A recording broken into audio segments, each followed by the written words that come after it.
everyone. My name is Edwina Popa. This is my teammates Richard Shaw, John LaRoche, Jacob Beekman, and Evan Bendixson. So our corporate sponsor, Raytheon, they have a state-of-the-art system for their turret controller, but the downside is that their hand controller is out of date for many, many years. So we were tasked with finding a controller and incorporating it into their system. And so the best way that we thought to do this for the research aspect, which is what we did this semester, is to use the trade study matrix. So I will let John talk about that. The trade study matrix we developed, we're working up a few criteria that Raytheon and us worked together to decide would be the most viable features for the controller. The columns are the units themselves that we're analyzing in terms of viability for the project, and they consist of the ruggedized hand controllers. The rows consist of the different criterion and desirables that we'll be using to actually score the controllers in terms of their feasibility for the project.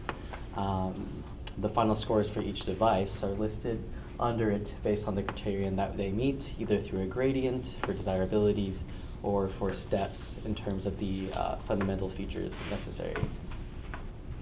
All right, to go in a little bit more detail on how we went through and evaluated all the controllers we have on the market and why we chose what we chose. We used a grading system, and for example, if one of the main criteria was whether the device was readily available or not, which was important for us to get the hands on it. So it was scored from 0 to 9 based on how many weeks it would take, whether lead time or to get a prototype in our hands.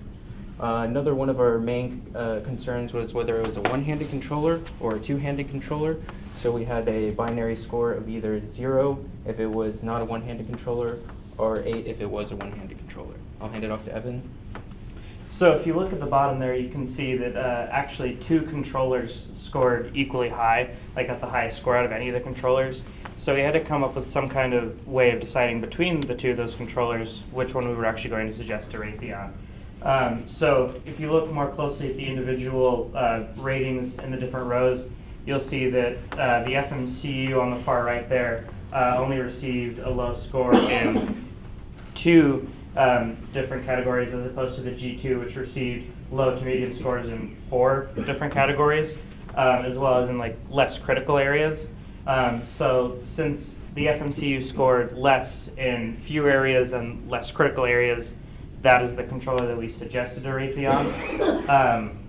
Looking forward to next semester, we are going to prototype a controller that is as similar to the FMCU as possible. We will not be able to get our hands on an actual one given that it's not readily available within the time limits, but we'll prototype it and begin to try and integrate it with their existing turret system.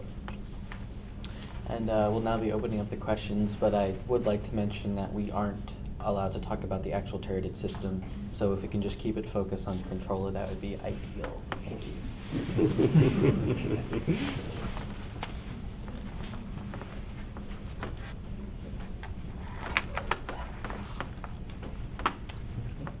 Yeah, but you feel kind of blind when you can't really speak about the system. Outdated system, you know, there's a word missing before systems. Might as well make up something even if it isn't exactly what you're doing. You know? Outdated radar systems, outdated, you know, weapon systems. There's a word missing there, right? And that's the word that you cannot describe.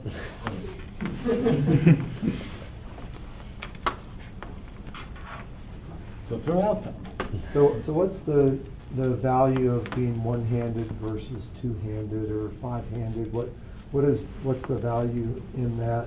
Because it seems like that's a pretty big difference between the two that you'd pick from. Right, so the standards that we use to normalize the values, because obviously the numbers 1 through 10 are arbitrary, is going back and forth between the operators and Raytheon to decide how meaningful each one is and then standardizing it to this range. So in the terms of one-handed versus two-handed, those numbers came to us after talking for the people who will mostly operate the device. And for the environment that they'll be operating the device, it was more desirable that they're able to operate it with one hand as opposed to two-hand. I know that's still a little bit of a vague answer, but that's where the value comes from in it being one-handed versus two-handed, is the people using it.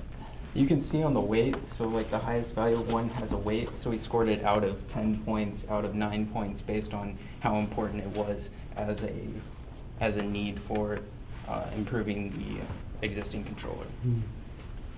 I'm just thinking about a company, having a 12-week lead item, for example, might be problematic for you as students and having a deadline. But for a company that can order them a year in advance, it's probably not that important. So some of these seem to be weightings that are associated with your project, not so much about the end user. So picking This is the first iteration of the project, so part of the reason we chose this controller was that we could start testing, what would be what we could put onto a one-handed controller, because some of the lead times, specifically the G2 controller, they wanted us to do the design and then have it manufactured with, I think they wanted like 20 or 30 units.